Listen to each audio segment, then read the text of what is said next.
Welcome to Webinar Wednesdays. My name is Aaron Lurie. I am the Director of Professional Learning here at NAESP. And today we have a phenomenal speaker with us. His name is Dr. David Bateman. How are you, David? I'm doing well. All right. Today's topic is the top 10 things elementary school principals need to know about special education. First, I want to tell you that everyone's come in muted. And we have a chat box at the bottom in which you would fill in your questions that you have for Dr. Bateman. Let me tell you a little bit about Dr. Bateman before we begin. Dr. Bateman is professor at Shippensburg University in the Department of Educational Leadership and Special Education, where he teaches courses on special education law, assessment, and facilitating inclusion. Dr. Bateman, tell us a little bit more about yourself. Thank you for the opportunity. I appreciate that nice introduction. Also, I was a building administrator, and for 10 years, I was a special education due process hearing officer involved in just shy of 600 due process hearings. And so it was the basis of my background in working as a due process hearing officer and seeing principals having to testify as a school district's local education agency representative that caused me to start doing writings for principals and help them understand what they need to know about special education. And in conjunction with the NAESP, I offered the Principal's Guide to Special Education. I highly endorse that book. It would be a great gift for neighbors in December as you walk up and down the street and do Christmas carols or just whatever things you do, just take that with them. It's a good gift. So I do recommend it highly. But what I would like to talk to you about today, so what I do now for school districts is I work with them when they have been sued. So to help them move forward, I do trainings relating to special education, trainings to help them so they understand exactly what they need to do to prevent additional litigation. Some people talk about litigation in special education as the price of doing business. I use it as a red flag being waved in our face, indicating that there are things that we need to change so that this doesn't happen again. So that's how I take it. And Dr. Bateman, yes. When the schools are getting sued, this is because of the students aren't getting the correct number of hours in education, or can you elaborate on that a little bit more? Sure, happily. It's from a variety of things. And actually it'll lead me into the discussion of what we're talking about in a second. But the ones I've been involved in is inappropriate discipline of kids with who are eligible for special education, kids not receiving appropriate implementation of their IEPs, or most likely is an argument about what we mean whether the kid is making and receiving an appropriate education. And so that is the big one, and that's the main one that I see. And I see that, and that ties into whether the individual is receiving, whether the kid can get tuition at a private school, whether the parents are due back services. It all relates to the appropriateness of what the services that has been delivered. So that's where it goes to. So make sense? Yes. Again, today's topic is the top 10 things elementary school principals need to know about special education. Dr. Bateman, it's your floor. Well, now, wait, before we begin, David, could you go over the name of that book you just was coming out with again? What was the title of it? Oh, it's called A Principal's Guide to Special Education. Okay. It's published by the Council for Exceptional Children, but it was endorsed by the National Association of Elementary School Principals. We worked very closely with them in the writing of that. We just came out about 2 years ago, or 3 years ago, came out with the third edition of the book. I wrote it with my father, who is executive director of the Urban Superintendents Association of America. And it's I'd like to think that it's wildly popular, but NAESP had a big hand in the table of contents and making sure that it was targeted towards elementary school principals. Again, it's called A Principal's Guide to Special Education. Again, and it also, I mean, I'm very serious. It would make a great gift for your neighbors, friends, as a gift for your custodian. Just everyone should read this book, is what I think. So, okay. Thanks so much. So, all right. So before I talk about the top 10, is that I want to highlight some things, some recent changes in the law that all principals need to be aware of. And so what I'm going to just talk about is kind of emphasize that, all right? So, and I appreciate the question that you asked me, is what is the litigation that I've been involved in? And I was involved in 85 due process hearings this past year. And I haven't been part of a due process hearing prep since yesterday, so I'm a little out of practice. But what I can talk to you about is most of the due process hearings relating to kids with disabilities relate to whether the child's receiving what we refer to as a free, appropriate public education. And that is one of the primary responsibilities we want the kids to make sure that they're making progress. And that's what our obligation is. So when I talk about this, I want to just highlight something that just recently happened. And so you can see this. When we talk about litigation in special education, and I applaud all of you for participating in this, and I applaud the NASP for doing this webinar, because special education litigation is the biggest area of litigation in education.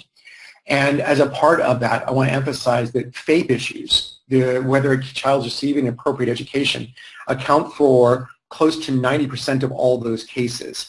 We can talk about the cases where the kid, we need to talk about the location of the services. We can talk about whether the kid likes the bus driver. We can talk about a variety of things.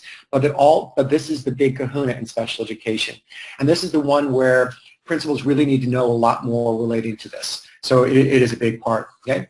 So I'm not going to talk down to you, but I just want to bring us all into, so we have a common understanding.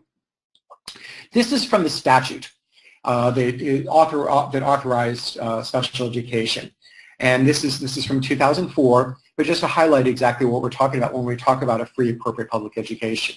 It's special ed and related services that are provided at public expense. That's where the free part of the free, appropriate comes in, meets the standards of your state, which in Hawaii is one and the same, but it includes preschool, elementary, secondary, and then the most important one, are provided in conformity with the child's IEP.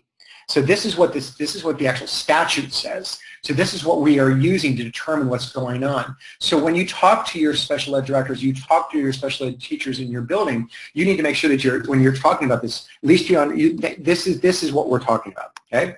So when I look back at this is important. I'm going to highlight this because I want to bring you up to speed on what's going on. The term appropriate is very much in the eye of the beholder. I worked for a while as a secondary building administrator, and I often spend a lot of my time arguing with individuals about what I felt was appropriate dress code. Some of you are dealing with that on a regular basis too, but appropriate is very much in the eye of the beholder. So we needed some clarity on this. So what happened is the U.S. Supreme Court took a case. And you can see the decision was rendered in March 22nd of 2017, and the Supreme Court doesn't take a lot of cases. And the reason they took this case is because there were disputes about what do we mean by appropriate and what was happening in this.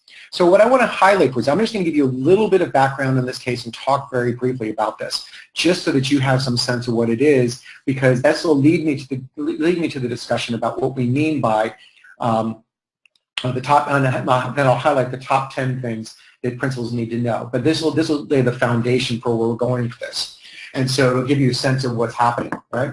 So the first thing, what you can see this is some direct quotes from the decision that the Supreme Court wrote, and whether you agree or disagree with the Supreme Court. I want to emphasize this. Whether you agree or disagree with the Supreme Court is that the Supreme Court are very good writers. And so they actually did a nice job summarizing this, and they're very well prepped. For some of us, it'll actually warm our hearts that 1/3 of our government is actually doing what's supposed to be doing. But when we talk about this, we can see this, and I've highlighted this. The first part is not so important for what we're talking about, but one thing that I really want to emphasize is that, and you can see that at the bottom of this, and I've highlighted this just to make sure that we all pay attention, is that we want to make sure that we enable a child to make progress appropriate in light of the child's circumstances. That is a direct quote from Chief Justice Roberts' decision. And so I'm just going to highlight this just for a few minutes so that you have some sense. But what this leads to is a discussion relating to what I've started referring to as the Rowley-Endrut test. It's a two-part test.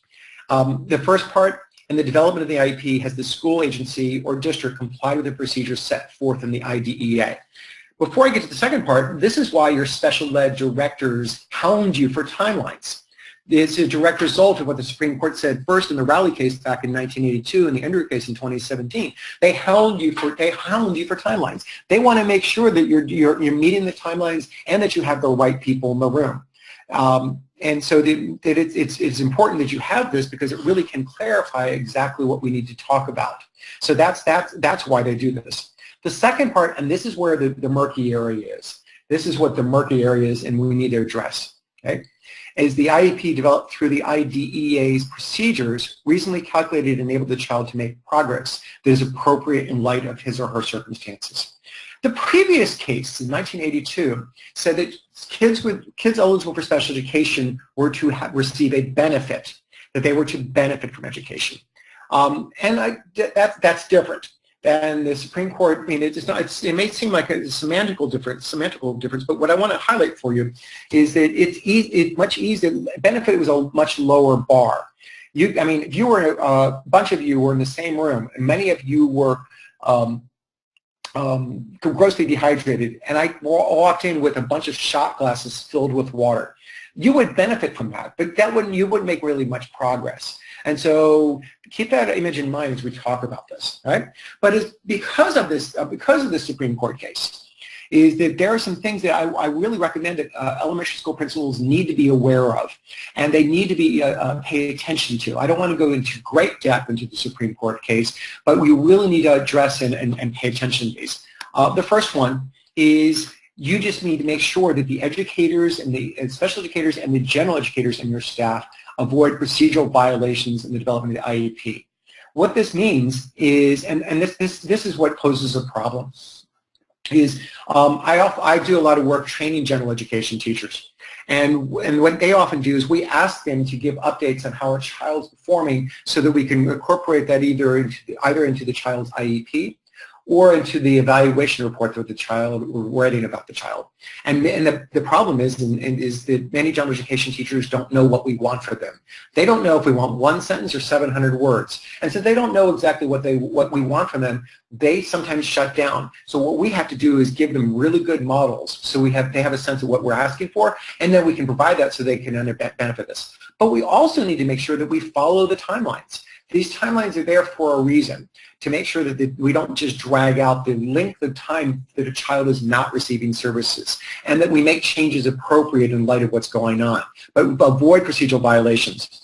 What's bothering me as a part of procedural violations is one of the things that we have to do is we have to make sure that we have a general education teacher as a part of the IEP if the kid is receiving any form of general education services. What some districts are doing is they just happen to find the teacher who is free that period and not find a teacher who actually knows the kid. And that meets the letter, but I don't think it quite meets the spirit. So we have to keep that in mind as we talk about that. The next thing, so here are some examples of some common procedural problems. Okay? The first one, just fielding an incomplete IEP team. Just you don't have the right people, you don't know what's going on, and I know emergencies occur. The IEP meeting I did on Monday is that the teacher could not show because her son had an emergency appendectomy, but we had it, and so you can't plan for those things. So what we had is the teacher wrote up a summary of what's going on, and then we were able to get another teacher to kind of participate with where we are with this. The second one, and this is the big one, is, this goes on with the third one, but predetermining services and placement, where we walk into the IEP meeting and say, this is what your child's service is going to be next year. This is what your child's going to receive. This is where the child's going to be education. And you haven't even talked about what the IEP is going to say. You haven't even talked about what the program is. The IEP needs to be determined before we actually talk about where the child is actually going to receive services and the education to which he or she is going to be entitled. So those two, predetermining service and determining placement before programming. And the next one is failing to ensure parents' meaningful involvement. A little known statistic is if a kid attends full-day kindergarten, does not miss a single day of school, by the time that they're 18, they will be in school less than 10% of their life. Over 90% of the time a child is alive, but by the time they're 18 years of age, they are the responsibility of the parents. We need to make sure we pay attention to what the parents are seeking, and we need to pay attention to what they want for their child. It doesn't mean we need to automatically do exactly what the parent wants us to do. There are times when parents will ask for things that we're not obligated to do. And I could go on for a long time about how to handle that. But what we need to address this is make sure that we pay very close attention and we fully consider what they're asking. Now, it doesn't mean we have to provide it if it's not necessary for the child to receive an appropriate education. But what we need to think about is it necessary?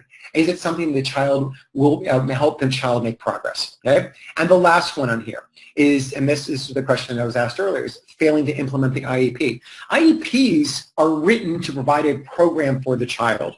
We need to make sure that they're not just something that we write and then sit on the shelf for 350 days and then, oh my God, we've got to write another IEP on this kid.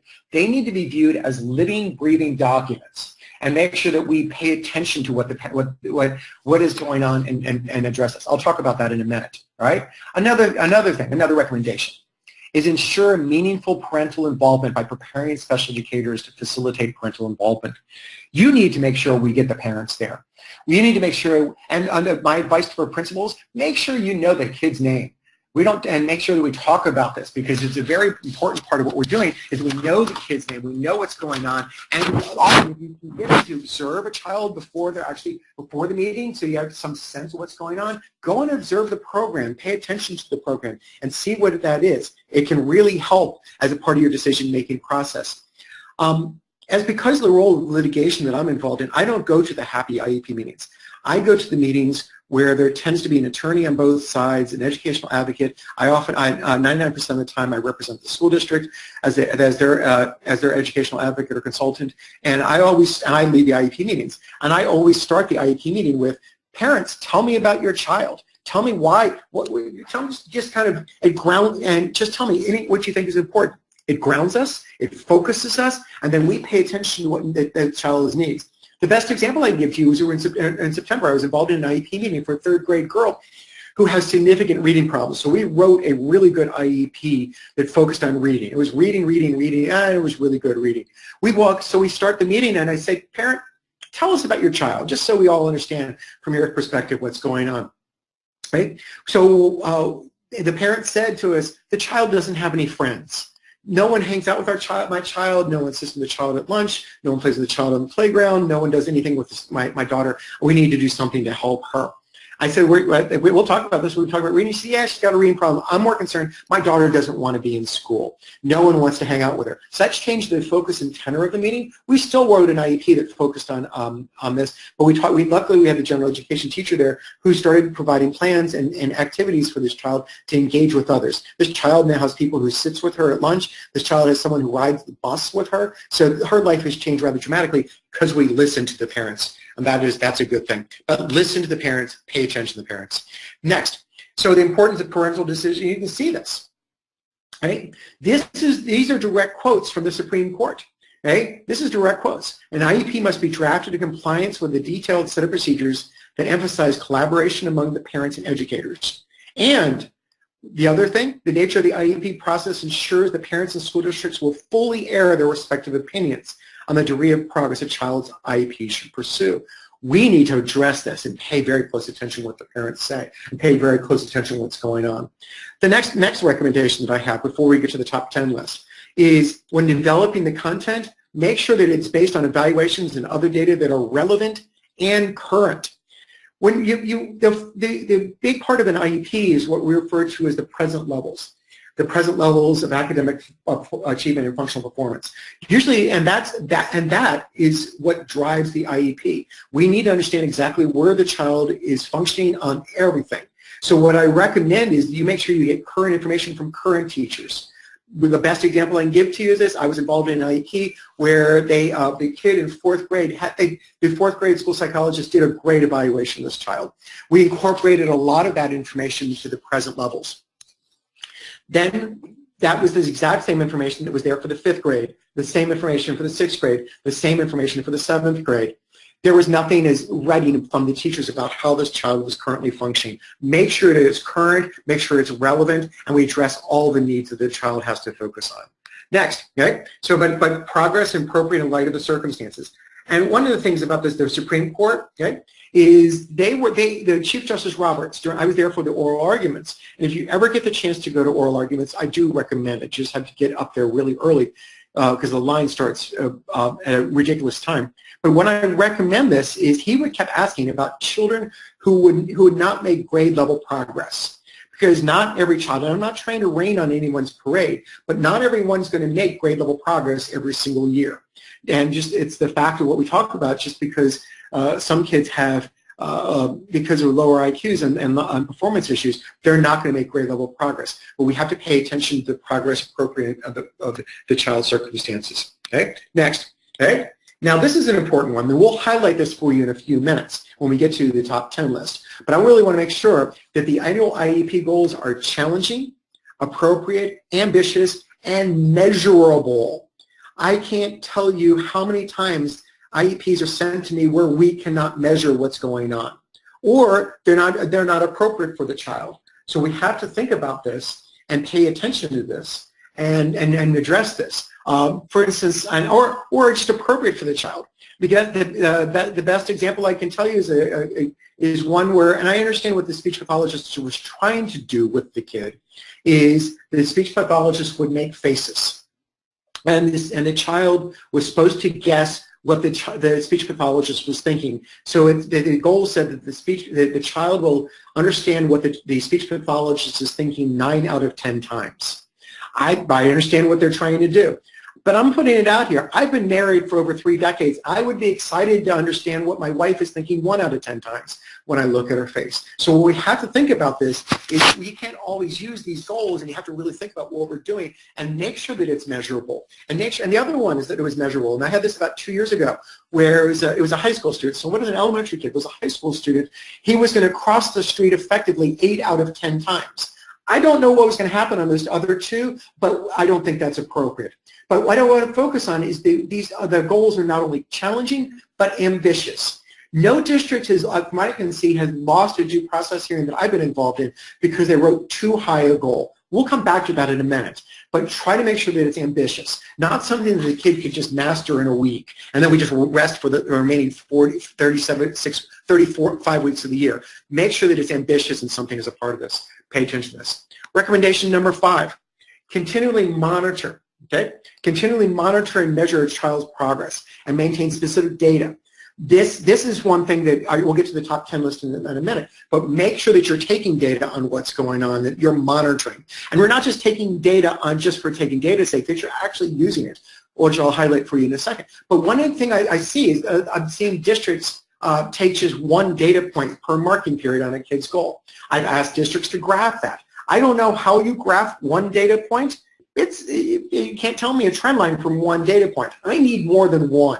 I need something that I can really ascertain exactly what's going on with them, so I can data this. So when I talk about taking data, I'm talking about taking a series of snapshots. Instead of long videos. So you have a kid's goal, a reading goal. We take a 5-minute probe on how the kid's doing. Next week we take another 5-minute probe. 2 weeks later we take another 5-minute probe, as opposed to taking a 2-hour test. Series of short probes to give us some sense of what's going on with this kid. Graph that and you'll meet the letter and spirit, and it's better for the kid because we have a sense of what's going on, a much better sense of what's going on. Okay? The next one, and this is really good. All right? This is, for me, of all the things, and I'm actually going to put this out here, is if you learn nothing else today, not that I'm not saying leave the webinar. I got good stuff still coming. But if you learn nothing else today, learn this. I cannot emphasize this enough. I'm not being hyperbolic on this. Is because, I'll explain this in a second why. When progress reports and other data indicate that a student's annual goals will not be met, determine why, make needed instructional changes, and continue to collect and report the data. This is the most important thing. Because the law looks at very specifically when you knew or should have known a child's not making progress. If you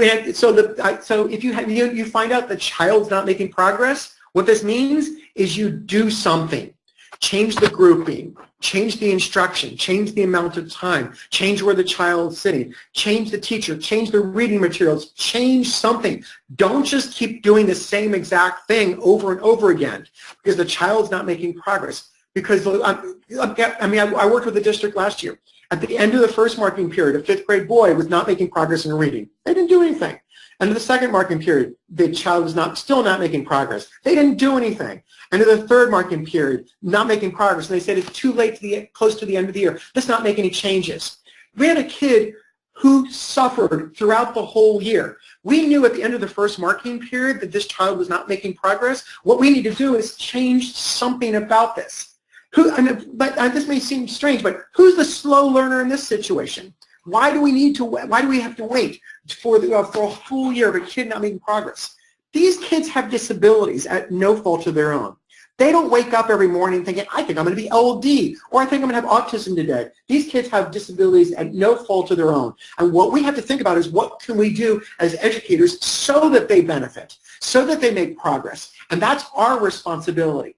That's why we in education are paid the big bucks on this. It's because we want to make sure that what we're doing is providing appropriate services to these kids, and these kids are making progress and to do this. But I'm very serious about this. Make needed instructional changes because one of the big things, and if you've been involved in any form of special education litigation, one of the things that we often talk about is what's referred to as compensatory education. When you knew or should have known a child was not making progress. If you knew at the end of the first marking period a child's not making progress, and you come to me a year later saying, can you defend me? I'm not going to defend you. I'm just going to say we need to change it so this doesn't happen to another kid, so another kid doesn't suffer. So keep that in mind, right? Which brings me to the next points. The top 10 things that IEP teams need to know, and with the principals leading this. And so you can see, here are our top 10 lists, okay? And I'm going to go through this rather quickly because I like to talk fast. I come from a family of auctioneers, and so you guys are suffering as a result of this. All right? But the top 10 things you need to know as a part of this, and this will help you understand exactly what we're talking about. Okay? The first thing, the very first thing, all right, is what they refer to as the significance of your role. Principals are one of the most important people for a child's education. I'm putting out there, my dad's a retired superintendent. He's an executive director of the Urban Superintendents Association of America. He thinks that superintendents are really smart and know everything. Parents don't know who the superintendents are. They know who their child principal is. And their principals need to be able to answer questions and be able to be a participant in what's going on and be able to help with where they are. Parents will go to the principal for questions. So what I wrote about this, you can see the significance of your role. Many of you will be serving as what's referred to as your local education agency representative on IEPs. And this is basically the three requirements we have for LEA representative, is you need to be able to supervise the provision of special ed services, have an understanding of the knowledge of the general education curriculum, and is knowledgeable about the availability of what school resources are out there. But the primary responsibility is to commit district resources and ensure that the services written in the IEP will be provided. This means you need to understand IEPs. This means you need to understand what is going on as a part of this. And you need to be able to say no sometimes. I was involved in an IEP meeting a year ago, January. It was a very cold day, and the parents came to the IEP meeting. It was a fifth grade boy with all sorts of anxiety issues. And they had been spending time on the internet, and they had found a program, and this is a small school district in Pennsylvania. It was very cold. The parents had found a program in the Florida Keys where if the kids swam with dolphins, it would solve a lot of his anxiety issues. So they wanted it written into the IEP that the child was going to go to Florida and swim with the dolphins for a week, preferably in February, because that's when the openings were, and do this. And it would be helpful for this child that if his seventh grade brother would go along with him, because his seventh grade brother also would help him get into the water. I'm impressed that the parents came up with this. I appreciate the sales job that was made as a part of this, but we have to think about this is that's a great thing, but just because the parent asked for it doesn't mean we have to do it. So sometimes as part of the IEP meeting, you're going to have to say no. You have to fully consider what the parents are asking for, but say no, right? And also the district has the ultimate responsibility. Yes, there are arguments that the parent doesn't tell us about the child not making progress in school. Those arguments fall on deaf ears when you put that in front of in litigation, so don't even try that one. The next one, the importance of parents. Okay? The importance of parents, the role of the parents, as I highlighted for you, need to be emphasized. And why I want to emphasize this is parents are equal partners, and you need to view them as equals. And why we talk about this, and the Supreme Court was really emphasizing the role of parents as a part of this. We need to make sure that we address and pay close attention to what the parents say. The parents will hear about the child not making progress. The parents will hear about anxiety issues. Sometimes the parents will tell you about transportation issues. There's a lot that parents will hear. We need to pay attention to this. All right? So parents play an active role. You can see this and just critical information about this. But the next one is build early relationships. Yeah, I'm aware of this. It's much easier said than done to build early relationships, but try face-to-face. One thing that I did when I was a building administrator, when the parents were dropping off their kids, I just went out and talked to them as they were dropping off their kids in the parking lot. And you understand. And some of these kids, you know when they've had a bad day when they're walking in the building. You observe this, and you can track them and monitor them. It's just basically an early signal device for this. But what we have to think about is just talk to the parents and meet them at their level. Talk to them about their issues that they have. And one thing we can emphasize very specifically is not use jargon. Parents don't understand DIBELS. A lot of teachers don't understand DIBELS. They don't understand iReady scores. They don't understand the difference between percentiles and stanines. So we have to make sure that when we talk to parents, we are talking in a language, and not to talk down to them, but we're talking in a language that we can talk about the problems or benefits that their child is receiving from the education, but we're participating, and we're allowing them to participate, and we're allowing them to make an engaging role in what's going on, and we're not talking about what's going on. But the other thing is make sure parents are informed. Parents and you guys, as building level administrators, you can handle anything as long as it's not a surprise.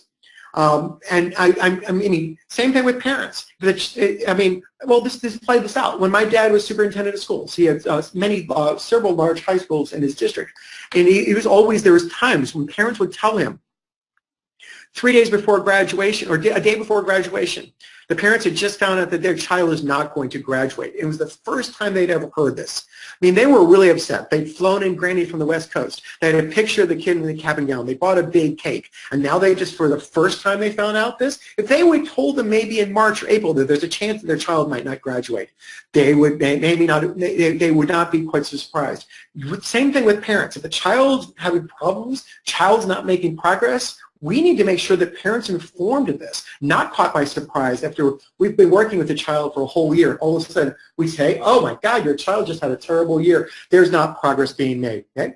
But the last thing on here is this one is a very important one also. You will attend a lot of IEP meetings this year. Okay? And sometimes, some of you, I wish you got paid extra for all the IEP meetings you attend. But one thing that we have to really emphasize is for some of these parents, they've taken time out from their work. They've taken time out from their their schedule. They've taken time out from a lot of things. And some of these parents did not have positive education experiences, and they're coming to a building where they feel ostracized, or that we speak a language they don't understand, but they've taken time off from work. This is their one IEP meeting of the year. Give it the respect. Give it the honor. Give it the time. Don't just say, I'm sorry, I got to get going because I only have half hour. We need to run to the next one. Give it the time that needs to be done so that we can make informed decisions about what's going on, and that we can actually listen to them and pay attention to them. But the importance of parents cannot be overstated. The other thing about this is, and this from the world that I come from, is I come from a world where I'm involved in litigation multiple times a week. Do trainings for school districts and for organizations relating to preventing litigation on a regular basis. Every single point of contact that you have with parents, treat with them respect. Pay attention, because you don't know who the parents know. You don't know who the parent's going to spend time with. And with the increasing amount of time that some parent attorneys are putting up these amazing websites that parents just click on when they're playing on the internet, a website that will say, oh, I will help you get appropriate services. I mean, the best one I know of is one of the districts not too far from me, where the attorney who represents parents, only represents parents, has a beer and IEP meeting thing at restaurants. Bring and there's chips also. But bring your IEP. We'll review the IEP. You get all the you have some free beer and things like this. And that's how they're getting customers. So you have to think about this. You don't know who the parents know. You don't know who they contact. The next one, the significance of everyone else's role in the team. Okay? There are others who are going to be part of the IEP team, and you need to make sure that we address every one of them. And here's a list of some of the possible people that can be there. Okay? So the student, okay? And make sure you get the student involved when possible. I can't tell you how many times the students who told me when they're in 10th or 11th grade, they have no one who's ever explained to them the IEP process. No one's ever explained to them what they're doing. No one ever explained why they're there. We need to make sure that they're there. We listen to their wants and needs. Parents, as we just highlighted, think like that. Keep that in mind. Special ed teacher or provider. You can determine who fills this role, but make sure you have the special education teacher, someone who might likely be the one who would provide the services. When I say might likely, that goes back to predetermination, what I said just a few minutes ago.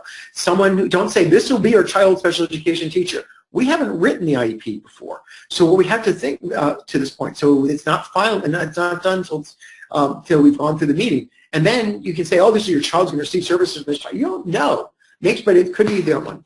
Next one, the general education teacher.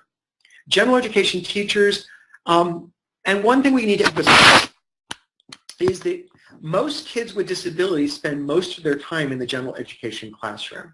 So when we have these kids, they're going to be in the general education classroom. They're going to be there, and these kids are general education kids first. And we need to make sure we have someone who actually works with this kid, as I said just a few minutes ago. Someone who works with the kid and can participate and be part of where we are with this. The next one, and this is the role that some of you will play on a regular basis, and that is what the LEA representative. You're the one who knows what's going on with the curriculum. You're the one who can approve the transportation, the special transportation. You're the one who can approve that the child gets a special aid when doing things, or the technology we need to purchase for this child. We need someone who has that authority to do this. Teachers do not have fiduciary responsibilities, so they can't often serve in that role. So we need to think about who it can actually approve the funding and expenditure of this. It really is an important part of the process. Next, someone who can interpret the instructional implications of any new evaluation or assessment results. Typically, it's a school psychologist, someone who can participate in this. And I know some of you who are in rural areas are having trouble getting qualified school psychologists, and some of you are using telepsychs as a part of this. I spent a lot of time with representatives from the National Association of School Psychologists on Saturday, and they're doing what they can to help recruit new school psychologists and help districts meet their needs so that there's training available for them. But one thing we have to think about is you have to have someone who can understand that just the testing, what those results mean, because that lays the foundation for the present levels. We need to make sure we are a part of this and we can interpret this and understand where we are. And then others who are knowledgeable to parent special expertise, representatives of other agencies, for the really young kids, we're referred to as Part C representatives, and also anyone else the parents ask to come. Some parents bring advocates to the meetings. Some parents bring other people to the meeting. Just make sure that you understand that parents can bring whomever they want to a meeting. It is it's very important part we talk about is that they can, and some parents need this. I was involved in an IEP meeting about last year. It was a 4th grade girl, and the parent had me for class, and I stayed in contact with the parent through my job as a professor. And so I went to the IEP meeting. We sat there. There was 12 people in the room. Not a single person talked to the parent. Not a single one acknowledged the parent. Everyone's having a great time. Going back to the role of parents before, talk to the parents. Talk to the parents and explain what's going on. I don't care what you talk to the parents about before the meeting. Talk about the programming. Talk about Special Olympics. Talk about things they're doing this weekend, but just make sure the parents feel part of the process. The next one. IEP meetings are, one thing we have to talk about is it a vote or a consensus, right? Our job is to focus on, it's a consensus document. It is not a voting document. If it's a voting document, there was an example of a district I work with. They use votes to determine whether they should move forward on programming. Parent was a Baptist minister, and what he did is he got 60 parishioners from his church to come to the meeting. And they said that when they asked what their role was, they said, we play a very important role in this child's life. So we want to make sure that we say what we need to do. It is not a vote. It's a consensus. So what we have to think about is building a consensus. Can we always get consensus on everything? Not always. Been there, done that just this past week. But we have to think about working towards consensus. So it's not appropriate for an IEP team to make decisions based on a majority vote. And if the team cannot reach agreement, okay, it's often the LEA representative who's the ultimate authority to make a decision, then to provide the parents with appropriate notice and request consent to the proposed action if needed. So what I'm recommending, if you can't get to consensus on things, implement what you can, and then reschedule the meeting a week or two later to talk about the other issues. Because there are some times that parents don't want their child to receive special education. Special education is not a club that parents often seek for their kids to be a member of. And so you don't see a lot of bumper stickers say, I'm proud of my kids in special education. We do have increasingly see the autism awareness bumper stickers, but there's not a lot of awareness of people that are proud of their child in special education. And what we need to think about is what we can do to make sure that the parents appreciate and understand what we talk about and are benefit from this. Okay? More. Next one, placement versus location. And this is a big one because for some parents, this is one of the most important parts of what's going on. Because when you talk to real estate agencies, when they talk about location, it's where their children will go to school. There are parents who move next to a school, and because of the child's disability, that child will not attend school. So we have to think about this, all right? So when we talk about placement versus location, placement does not refer to the physical location where services will be provided. Rather, it refers to the type of educational environment where the services will be provided. That, for some parents, is, and they may seem like, again, to use the term I used earlier, splitting hairs, but you really need to pay attention to this and make sure that it doesn't always, you may have to provide services in a different location just because of the needs that exist from the child. And then, placement is not determined by the name of the building, rather is the place on the continuum of services environments. Some kids need more restrictive placements. For example, my brother-in-law has profound intellectual disabilities. He needs help toileting. He needs help getting dressed. He's nonverbal. He needs a great deal of assistance. So his placement is determined based on the continuum. He needs more restrictive services because he needs help with toileting. He needs help with getting dressed. Placing him in a regular classroom all day is going to deny him the opportunity to receive some of those services. So we have to think about the continuum is there for kids who have intense needs. Okay? If the IEP specifies a certain classroom or a certain school, then parent consent will be needed to make a change. So don't put a certain classroom. Don't put a teacher's name. Don't put a certain school. Just put a program. Because the district then can have the authority to move the program and alter the program. Okay? However, if the IEP refers to the type of educational environments, the LEA has multiple locations where the type is offered. The LEA may decide where the location the students will attend. One thing you really need to emphasize, though, is getting the kid as close to their natural environment as possible so that they're not being bused across town and they can hang out with their neighbors and their friends from their neighborhood after school if possible. Next one, when to review an IEP. Right? That the minimum, and I said this earlier when I was talking about the most important thing you guys are going to learn, and I'm pleased that people are still staying on this webinar even though I told you that we reached the high point 20 minutes ago. When to review an IEP, review IEPs at a minimum at least annually. This is with, and many of you have been part of the annual IEPs. We often, as special education teachers, we put little calendar triggers to remind us that an IEP is up for due. Some districts do it based on the child when they come into the services. Many districts do it in May as they're fixing to get ready for the next school year. There are a variety of reasons why we do it at the different times. But it's important to remember that the annual IEP review committee is focused on the meeting where the IEP is reviewed, not on the date the services are implemented under a new IEP.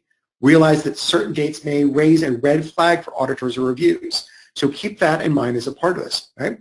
Now, as I said earlier, review more often if the student is having problems. And would lead this to the next one, every reporting period. Consider an IEP team meeting if a student is not making progress. And school cannot ignore a clearly failing IEP. This is some of the most important things, and this highlights what I was saying earlier. You cannot ignore a child who's not making progress. but consider every single IEP meeting. So this is going to sound more overwhelming than what it really is. I go into districts who've been sued, I have the principals meet with their special education teachers at the end of each marking period and go through every single goal of an IEP. Many of you are thinking, oh my God, that's terrible. No, the teacher has to do this anyway as part of mandatory reporting to parents, because kids with disabilities are supposed to get reports on their program in progress at the same frequency that non-disabled kids get report cards. But I modeled this for a district just at the end of first marking period the other day. We went through 25 kids in 22 minutes. It doesn't take long to go through these goals. The first kid has 3 goals. So the kid making progress on the first goal? Yes. Second goal? Yes. Third goal? Yes. Anything we need to know about this child? Yeah, that seems to be making progress. Concerned about the fact that he doesn't have lunch money? That's great. Move on to the next kid. So we talk about this and talk about these issues. Make sure that you're aware of this, but it's a way to check on the system. Next one. Empower those implementing the IEP. Is make sure the staff have the information. This includes, and make sure that not only they have the information, but they understand it. And you can see there's a lot of people here who are part of the implementation. But make sure that everyone understands what they're supposed to be doing, they're responsible for implementing, have a description of their responsibilities, but they also have access to the IEP. Don't just say that only the special education teacher can have the IEP, but also one thing that I'm seeing is some districts not doing is they're not giving access to substitutes. There are some substitutes who will be implementing goals on IEPs, or for some kids, 504 plans. We need to make sure that the substitutes understand exactly what they need to be doing. So if you have, for instance, I was involved in a kid who had problems relating to diabetes, and his sugar was getting really low. Sub said, there's nothing in here that I need to know about this. So did not call the nurse when the kid was wobbly. She thought the kid was just, the 4th grade boy was just being a joker when the kid was stumbling and stammering. So you have to make sure that the substitutes understand what's going on, but then you also talk to them about confidentiality. But check with them and make sure they understand what they need to do. The other thing, are there any obstacles to implementation? I was involved with a district in August where a 4th grade teacher had 22 of her 25 kids had priority seating close to the teacher. And so she came to me and asked how to do this. I proposed stacking the kids' chairs. We decided not to do that. So what we did is she teaches in a U-shaped format, but it's something we need to address. Make sure the teachers are part of this and can do these things. Next, respect everyone's time. This is a big one, okay? But pay attention. At the IEP team meeting or at other meetings, all right? So when you're dealing with parents, what you view as parents challenging questions, make sure that be the school point of contact, but respect they're asking questions, and respect that there's a lot that they really want to know.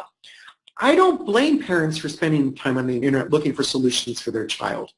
In fact, I encourage them because they're doing what they can because they want to do what's right for their child. But respect everyone's time.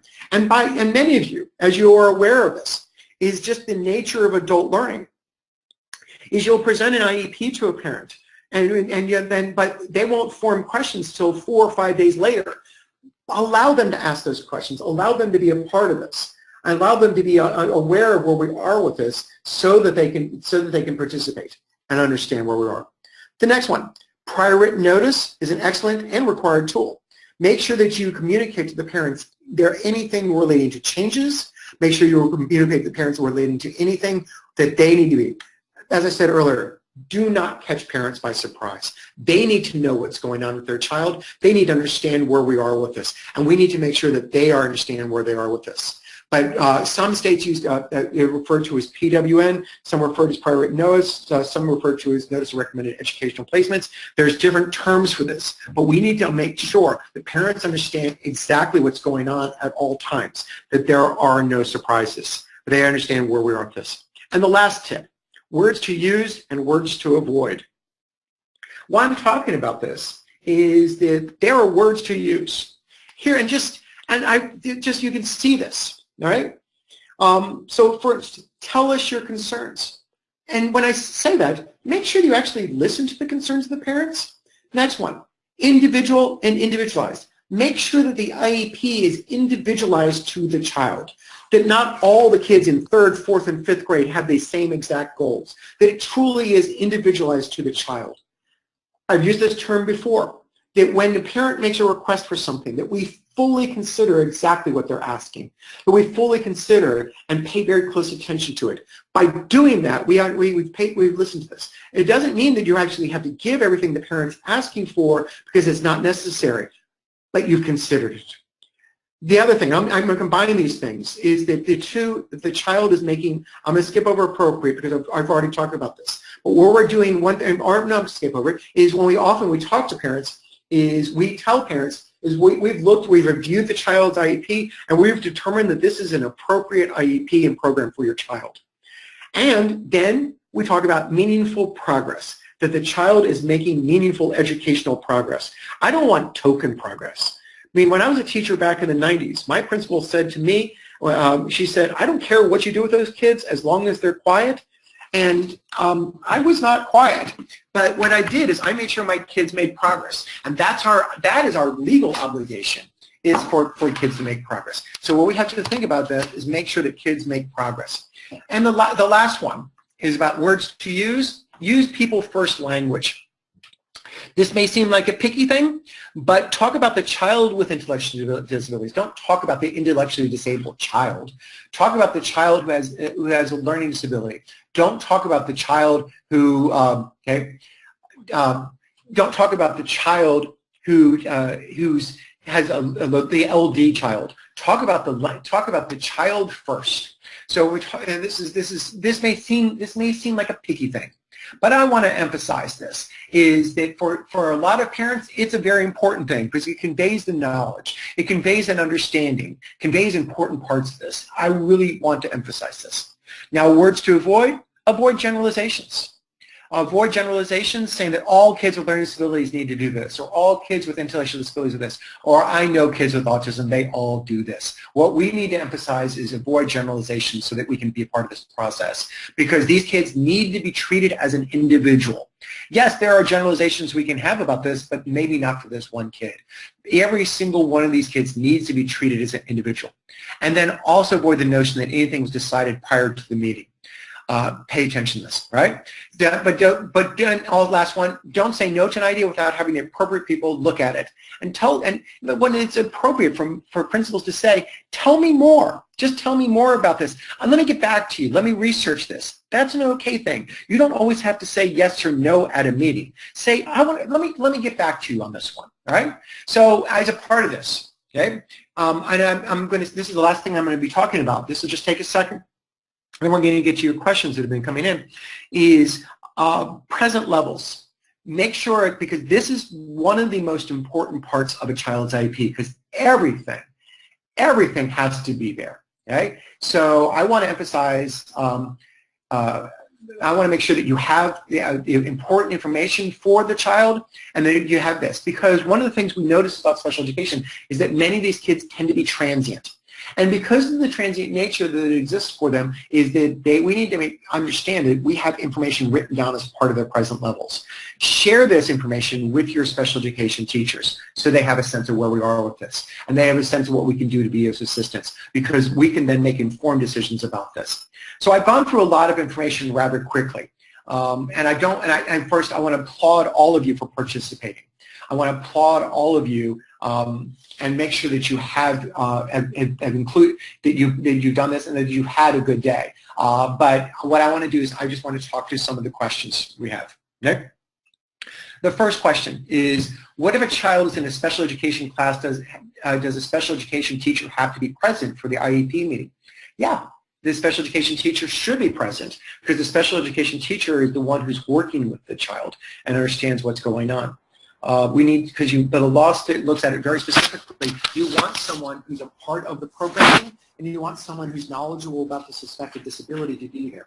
So it really is excited as part of this. Okay, and so I want you to understand. Okay, and so pay attention to this. Okay, there's another course. Another one is someone's actually taken an online course using the book to complete a Director of Special Education certification in Illinois. Yeehaw, that's great. I'm going to be doing some workshops in Illinois in January. The question is, what additional resources would you recommend for principal mentors to help first-year principals, proteges with understanding the IEP process and goals? If you use this email as that you see on here, email me. I've got some things relating to the indirect decision that I can send you that will help you understand exactly what's going on. And just kind of use that as a basis for, it doesn't go into specifically about goals, but it goes into the decision which can help as a part of this. Yeah, Illinois State Department of Education has some really good information relating to IEP goals that you need to share with them. But what we need to understand is also the book. I'm going to tell the book right here is for principals to understand is the chapter on IEP goals, but also about IEP goals. And the appendix in the book is a checklist for principals, because a lot of principals are often not provided training and support on what they need to do relating to leading IEP meetings, and they're not provided a lot of support on how to understand what's going on. And so there's a checklist, and it's a broad checklist. I mean, it's a checklist that can be modified and adapted for the individual needs that you have for your school district. But what we need to think about as a part of that is making sure that the principals, as part of this, can have some understanding of what we need to do. Okay? Right? And the last question I think we're going to have time to address is, if you have parents who are frustrated and communication to the IEP gets intense, what are your suggestions about dealing with families? First, I want you to make sure that you understand that these families are leading a life that they did not sign up for. When they're going through the pregnancy process, they're not dreaming of having a child who has a disability. They're leading a life that they did not expect, they did not pay attention to. So when they come in and they're making demands from you, we just have to talk about and understand from their perspective what's going on. Because when I talk about that, I give you that number that kids with disabilities, the parents are responsible for kids with disabilities over 90% of the child's life by the time 18. Some of these parents have some significant issues with sleep. I'm working with a family right now with a 4th grade boy who has severe ADHD who only sleeps 3 hours a day. One of the parents stays up until 2 in the morning and the other gets up at 5. These parents are exhausted all the time. So when they come in and making demands, we have to look at it from their perspective and talk about this. The other thing is when parents are frustrated, there are most states have outside facilitators that they can bring in to lead an IEP meeting and just be a check on the system. I found that when I was a hearing officer, it was often parents wanted someone from the outside just to come in and validate that what's going on. This is something that's important, and that someone else is listening to them. It's not just the school district telling us what's going on. So there are outside facilitators. There are sometimes advocates that you could bring and have and can sit with the parents. But I also, when parents really get frustrated, I just often say, how about we adjourn and we'll talk more about the issue at another time. Just kind of keep that in mind. So keep that as a part of this. So what I want to applaud all of you for participating in this. I want to thank the National Association of Elementary School Principals for the opportunity to do this. The fact that they have Wednesday webinars to train what's going on. This is a very real issue. So I just want to thank you very much. And I just want to applaud you for what you do. Being a principal is a tough job. And I wish you were paid with commensurate with the responsibilities which you have, and that you got the recognition in society from this. It is a really tough job, and it's something that I recommend, but I really want to thank you very much, and I appreciate all that you do for kids. So thank you very much. I'm going to turn it back over to Hunter. All right. On behalf of the NAESP, I'd like to thank you, Dr. Bateman. Dr. Bateman's information is at the bottom of the screen if you see it. Again, this is Webinar Wednesday, and we'd like to thank our Executive Director, Dr. Earl Prince, as well as our Associate Executive Director of Professional Learning, Gail Morgan. I'd like to thank my partner, Anna Feedy, for having us today, as well as Dr. Bateman for all the information that he shared. Catch us at our next installment of Webinar Wednesday next month. And again, Dr. Bateman's information, if you have any further questions, at the bottom of the screen. Have a great day.